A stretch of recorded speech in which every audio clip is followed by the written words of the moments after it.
Vamos abrir as nossas Bíblias em Romanos, capítulo 12.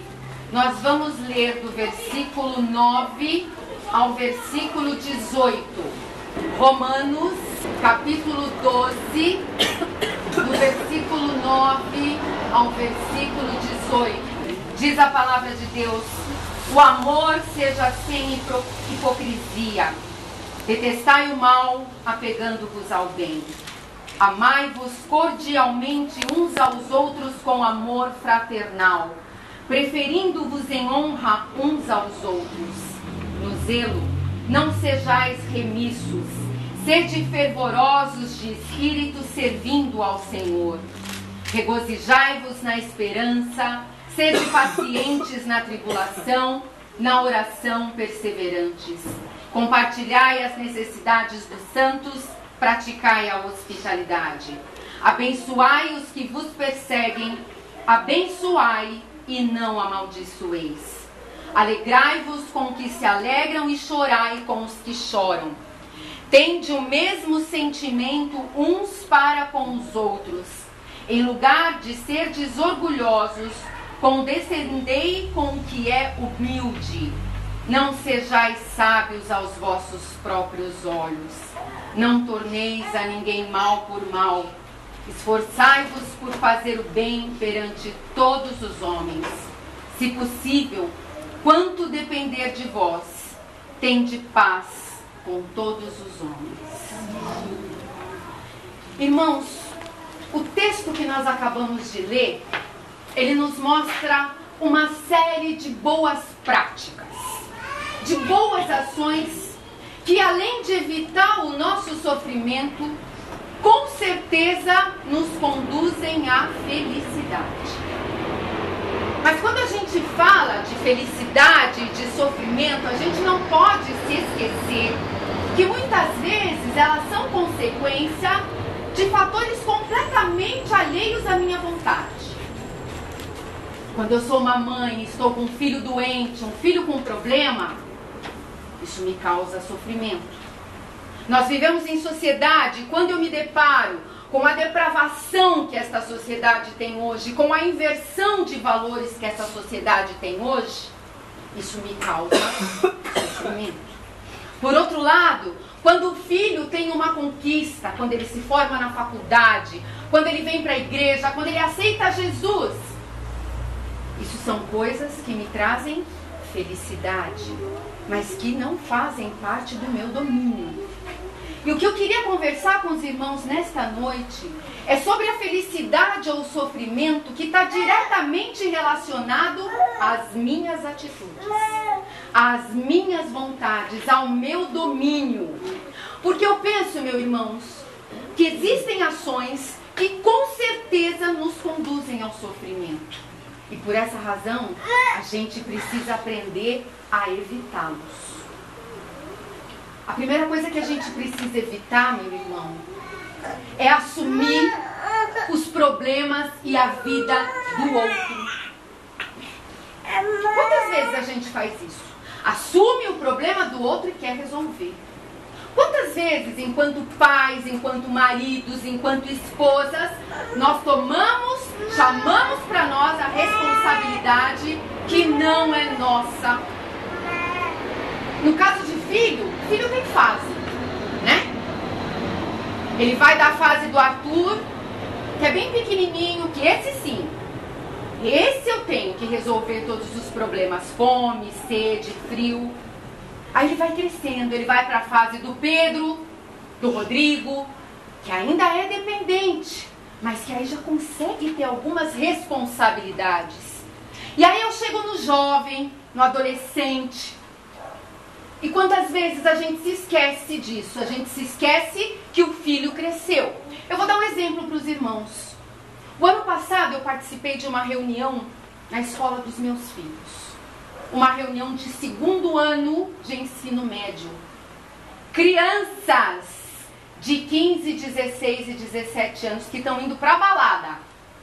E quando eu cheguei nessa reunião, os pais estavam se organizando, formando um grupo de WhatsApp para gerenciar a lição de casa dessas crianças. porque os pobrezinhos não davam conta. Primeiro eu olhei se eu estava na sala certa, se eu não estava no infantil. Perder a medida. Quantas vezes a gente faz isso com um filho casado? E eu não estou querendo dizer que depois que casa o filho morre pra gente. Não, a gente está ali, segurando as pontas quando precisa. Mas quantas vezes a gente quer continuar a dirigir a vida desse filho, interferir na vida do casal, criar problema, criar situações desagradáveis. E isto é se meter, em questões alheias. E o que a Bíblia fala? Abra a sua Bíblia em Provérbios 26, 17. Provérbios 26, 17 fala assim: quem se mete em questão alheia é como aquele que toma pelas orelhas um cão que passa. Vou repetir. Quem se mete em questão alheia é como aquele que toma pelas orelhas um cão que passa. O que acontece quando a gente tenta pegar um cão pela orelha quando ele passa? A gente leva mordida. Sofrimento. Uma outra coisa que a gente precisa evitar, meu irmão, é viver além das nossas possibilidades. Quantas vezes eu estou gastando mais do que eu ganho? E isso causa sofrimento.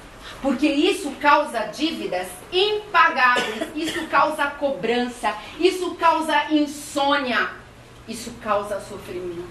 Não tem nada de errado em querer realizar muitas coisas nas nossas vidas e trabalhar muito para isso. Mas a gente precisa ser sábio. A gente precisa saber até onde a minha perna alcança o passo.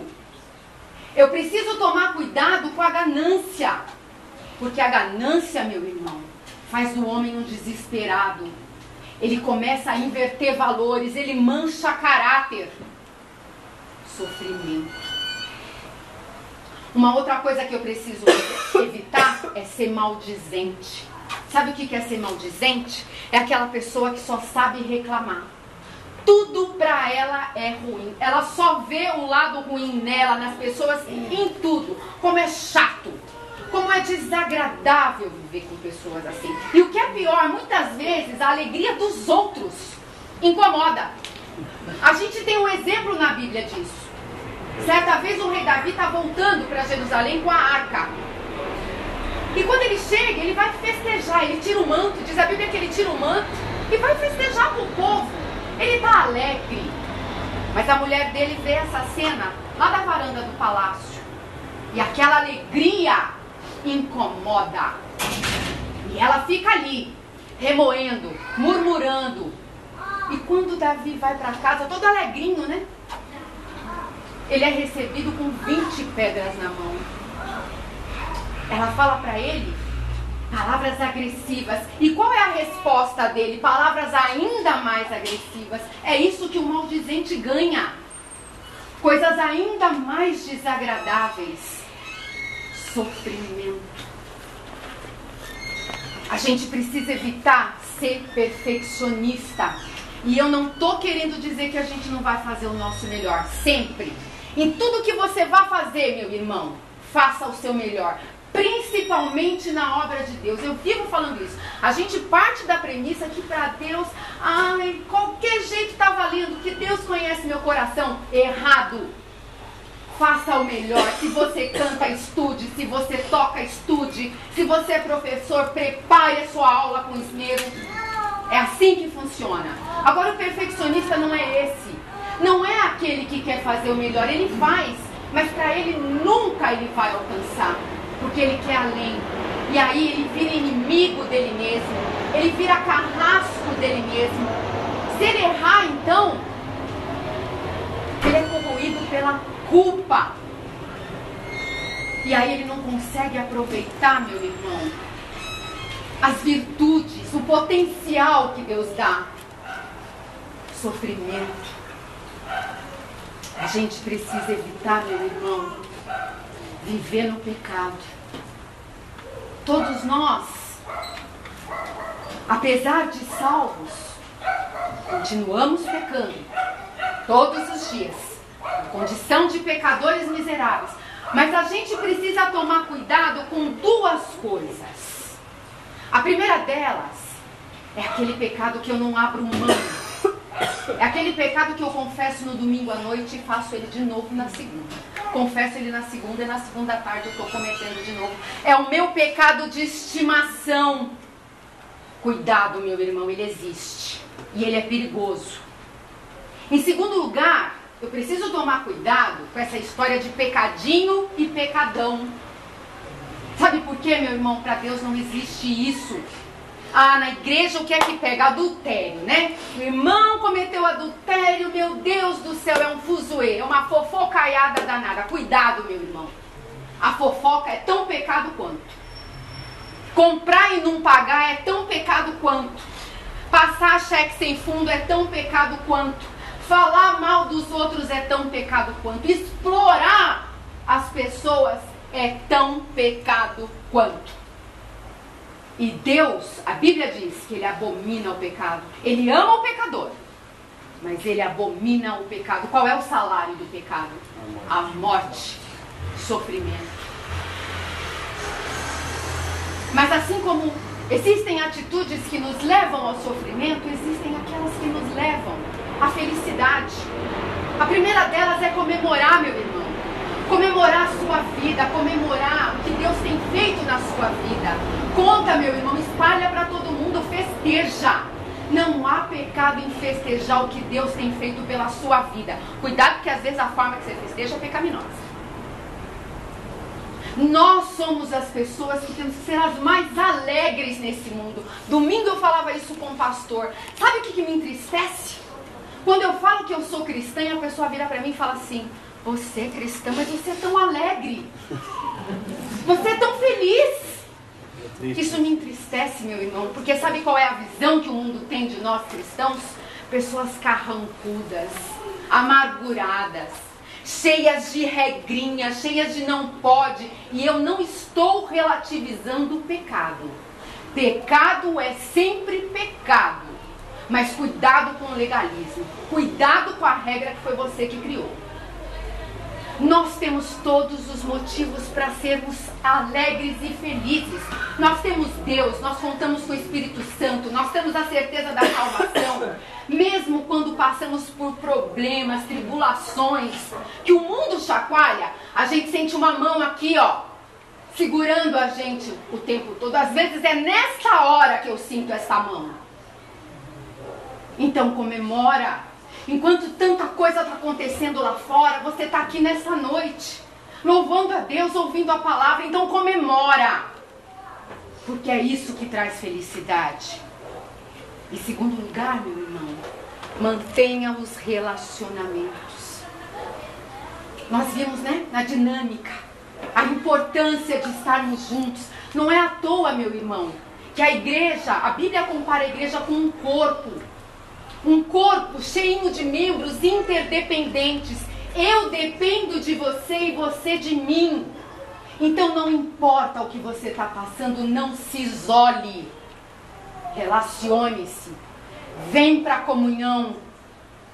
A gente tem uma péssima mania de quando a gente está com um problema muito sério, a gente se afasta da igreja. Meu irmão, é nessa hora que eu tenho que estar buscando a Deus. É nessa hora que eu preciso do abraço do meu irmão. É isso que traz felicidade. Uma outra coisa importante é vislumbrar um futuro bom na tua vida. Pensa grande, meu irmão. Pensa alto, sonha alto. Como igreja, a gente precisa de projetos grandes. Nós temos Deus na nossa vida, mas sempre com os dois pés no chão. Não tem nada de errado em eu querer atingir o topo da escada. Um degrau de cada vez. O problema é quando eu vou pulando. Aí, o risco de eu tropeçar e cair é muito grande. Seja otimista, meu irmão. Acredite neste Deus, confie neste Deus, confie no potencial que Deus te deu e segue em frente. E o mais importante, tenha Jesus como Senhor da tua vida. Só tem a verdadeira felicidade quem está em Jesus. Só Ele, meu irmão, pode te trazer a verdadeira felicidade. Ele diz: eu vim para que tenham vida, e vida em abundância. Qual é a escolha certa, meu irmão? Sofrimento ou felicidade? Qual é a tua escolha nessa noite, meu irmão? Sofrimento ou felicidade? Que Deus nos abençoe e que Ele nos ajude a realmente praticar ações que nos levem à felicidade verdadeira. Felicidade essa em Jesus e com Jesus. Amém? Amém.